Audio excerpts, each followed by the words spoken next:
Hey, welcome back, guys. This is Beamer Merchant doing a short diagnostic video. We're dealing with a 2001 BMW 525i, and initially the code that was being pulled up was 246 secondary air system 2 low flow. So we replaced the smog pump and this EGR valve.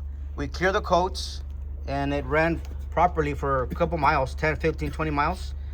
Problem is, the next day when the car was turned on, that fault code popped up again. We proceeded to check the hoses. These are notorious for cracking and allowing air into the system, especially because they are near the exhaust where it gets very hot.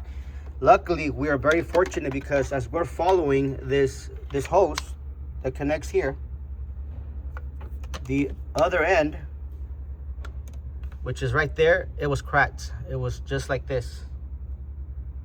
Okay, so we knew that we needed to replace the hose. Only problem is, it's hard to see what's back there, and it's also hard to reach.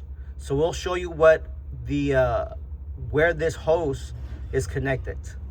So this is the back of another M54 engine, and we're showing you this because it is very important that you plug the hose to the right valve.